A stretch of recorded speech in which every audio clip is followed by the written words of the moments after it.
کیا اسلام کے اندر روحانی، میرے خیال میں آپ یہ لفظ پوچھنا چاہ رہے ہیں کہ روحانیت کا کوئی کانسیپٹ یا کوئی تصور ہے یا نہیں ہے؟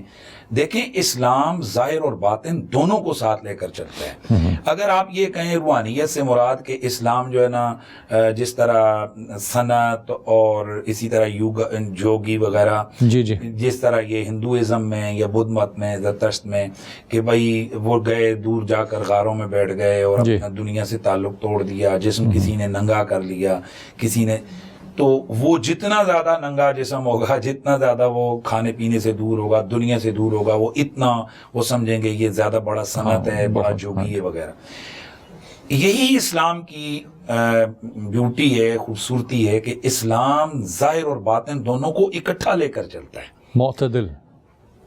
اسلام نے الگ سے، یعنی لا رہبانیت فی الاسلام، اسلام میں رہبانیت نہیں ہے۔ صحیح۔ اللہ کے حبیب آئے کہ جب نماز کا وقت ہو تو تم کاروبار چھوڑ کے نماز کے لیے آ جاؤ اور نماز پڑھ کے جاؤ، فَاسْعَوْا إِلَىٰ ذِكْرِ اللَّهِ وَذَرُوا الْبَيْعَ، اللہ کی طرف آ جاؤ، بے کو چھوڑ دو، اور جب تم نماز پڑھ چکو تو پھر کیا کرو؟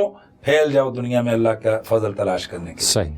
تو یہ اسلام یہ نظریہ دیتا ہے کہ بھائی آپ الگ سے کہ بھائی میں، کیونکہ اسلام ہر چیز میں اسلام رکھا ہے، یعنی آپ اگر شادی کرتے ہیں تو بظاہر یہ آپ کی جنسی یا آپ کی جو ذات کی ضرورت ہے، لیکن اس کے ساتھ ساتھ اگر آپ اس کو سنت محمدیہ سمجھ کر کر رہے ہیں تو آپ کو ساتھ ثواب بھی مل رہا ہے۔ آپ کھانا کھاتے ہیں، آپ کا ہر انسان کی اس کی ضرورت ہے، لیکن اگر اسی کو آپ بیٹھ کر دائیں ہاتھ سے حلال کھائیں گے اور چبا چبا کر کھائیں گے، بسم اللہ پڑھ کے کھائیں گے، تو جب اٹھیں گے پیٹ بھی بھرا ہوگا اور روحانی تکمیل بھی آپ کی ہوئی ہوگی۔ تو اسی طرح اسلام ہر حوالے سے مسلمانوں کی تربیت کرتا ہے، لیکن الگ سے بینر لگا کے نہیں کہ ہم آپ کو روحانی وہ کر رہے ہیں۔ مثلا روزہ ہے تو جب آپ روزہ رکھ رہے ہیں تو یہ روزہ کیا ہے؟ اس روزے کی بنیادی فلسفہ کیا ہے؟ لعلکم تتقون۔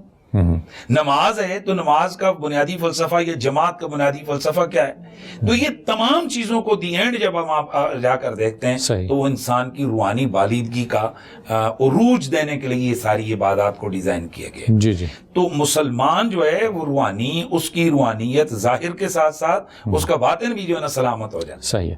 اچھا، اب یہ جو بالکل آپ نے بہرحال اشارہ بھی اس طرف کر دیا، کہتے ہیں کہ جی دنیا کو چھوڑ دو، ملامت کرو دنیا کی، اور ظاہر ہے ہمارے ہاں بھی پاکستان میں ایک بہت بڑا طبقہ ایسا ہے کہ جو ایسے افراد کو آپ کہیں کہ بہت بزرگ سمجھتے ہیں، اسپیشل وہ پھوکے بھی مروائی جاتی ہیں، دم درود بھی ہیں، اور یعنی اب یقین بن گیا ہے ہمارے ہاں فیملیز کے اندر یہ ہے کہ اگر کوئی بھی مشکل آتی ہے نا، اس کی عقلی ایک سلسلہ بعد میں سوچا جاتا ہے، پہلے یا علاج معالجہ کروانا وہ بعد میں ہوتا ہے۔ پہلے مثلا جو عامل بابے، اب دیکھیں دکانیں کھل گئی ہیں، بعض ہو سکتا ہے کہ حقیقی ہوں، تو یہ کس طرح سے بیلنس کیا جا سکتا ہے یا کیا اس کی؟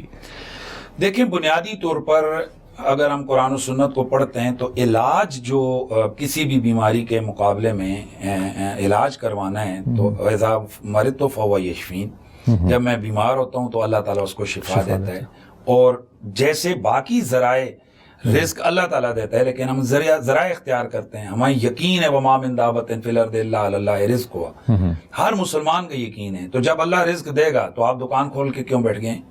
آپ یہاں سے اتنا سفر کر کے امریکہ کیوں نوکری کر رہے ہیں؟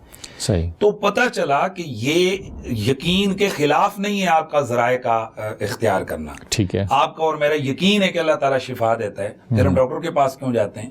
صحیح۔ وہاں ہمارا یہ کانسیپٹ ہے کہ شفا اللہ تعالیٰ دیتا ہے، لیکن ہمیں نہیں پتہ ہے کہ اس رب نے ہماری شفا کہاں رکھی ہوئی ہے، لہذا ہم ہر وہ ذریعہ اختیار کریں گے کہ جس کی رہنمائی شریعت نے یا عقل نے ہمارے لیے کی ہوئی ہے، ٹھیک ہے؟ اب ہم نے دیکھا کہ ایک عقلی طور پر، اور آئیے آگے پورا لمبی بات ہے کہ کبھی تجربیات کے ذریعے سے، کبھی تو عقل کے ذریعے سے بہت ساری چیزوں کو ہم سمجھ جاتے ہیں کہ یار یہ چیز ہمارے نفع میں، یہ چیز ہمارے نقصان میں، اس پہ تجربے ہوتے ہیں، تجربے کے ساتھ پتہ چلتا ہے۔ لہٰذا اللہ کے نبیوں سے یہ چیز ثابت ہے کہ انہوں نے علاج کو اختیار کیا۔ بالکل صحیح. تو اب اگر اللہ تعالیٰ نے کسی چیز میں علاج رکھا ہوا ہے، مثلا کسی بوٹی کے اندر، کسی ڈراپ کے اندر، کسی شہد کے اندر، کسی کے اندر، تو ہمارا قطعاً یہ یقین نہیں ہے کہ بھئی یہ ہمیں اس شہد نے شفا دی ہے یا اس ڈراپ نے. بے شک اللہ نے. ہمارا یہ ہے کہ یہ بھی اللہ کی مخلوق ہے، اللہ نے میری شفا اس میں رکھی تھی، لہٰذا میں وہ ذریعہ اختیار کرتے ہوئے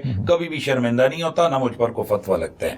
اسی طرح سے ہم ایک اور جو ہے نا وہ ذریعہ ہے اس کا شفا کا حاصل کرنے کا، ایک تو علاج آ گیا، اسی طرح ایک ہے کہ جس کو ہم جراحی کہتے ہیں، آپریشن کہتے ہیں، جی جی، اس کو انگلش میں سرجری کہتے ہیں. جی جی. تو اس کو بھی ایک تجربے سے ثابت ہے کہ یار اگر ایک جو ہے نا وہ پھوڑا نکلا ہے تو اس کو کاٹنا ہے ہم نے. تو اب وہ اختیار ہم کرتے ہیں، لیکن کیا ہر بندے کو یقین ہوتا ہے کہ ایسا ہوگا؟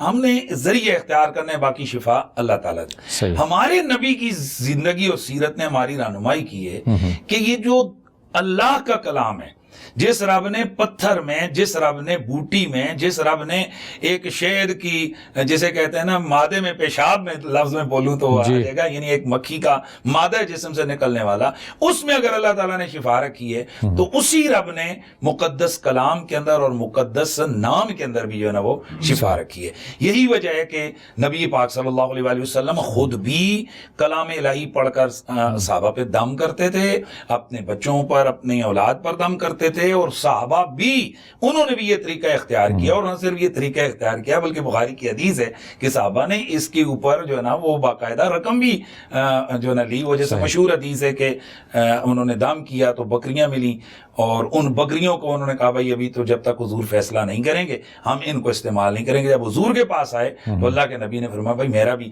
یعنی مزاح حضور نے فرمایا میرا بھی حصہ رکھ لینا، یعنی اس کے حلال ہونے میں تاکہ کوئی شک نہ رہے، حضور نے اس لیے یہ لفظ ارشاد فرمایا. تو اب یہاں سے جب ہم دیکھتے ہیں تو اس کا مطلب ہے کہ جس رب نے باقی تمام مادیت کی چیزوں میں شفا رکھی ہے، اسی رب نے مقدس کلام کے اندر، پاک نام کے اندر، اور کسی بھی مومن اور مسلمان کی اس پھونک اور اس کی زبان کی تاثیر کے اندر بھی اللہ نے ایک شفا رکھی. اور اس کو اختیار کرنا یہ کوئی ناجائز نہیں ہے.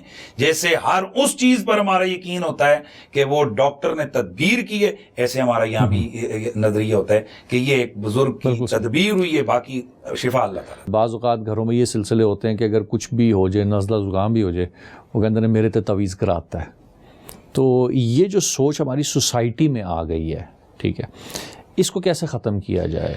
دیکھیں اس کے لیے بنیادی چیز میں عرض کر دوں کہ جتنا آپ اسلام سے دور ہوں گے، قرآن سے دور ہوں گے، اتنا آپ توہم پرستی میں آئیں گے، اتنا آپ یقین آپ کو متزلزل ہوگا، اتنا آپ لوٹ مار کرنے والوں کے ہتھ کنڈے میں آئیں گے. اور اس کو قرآن نے آپ کو بڑا واضح تربیت کی ہے، من اعرض عن ذکری فإن له معیشۃ ضنکا. جس نے میرے ذکر، یعنی ذکر سے مراد یا قرآن ہے یا ذکر سے مراد اللہ کی یاد ہے، کہ جس نے ہمارے ذکر سے، ہمارے قرآن سے منہ پھیرا، ہم اس کی زندگی کو اجیرن بنا دیں گے. یہ رب تعالیٰ قرآن میں ہماری اس نے تو باقاعدہ اناؤنسمنٹ کی ہوئی ہے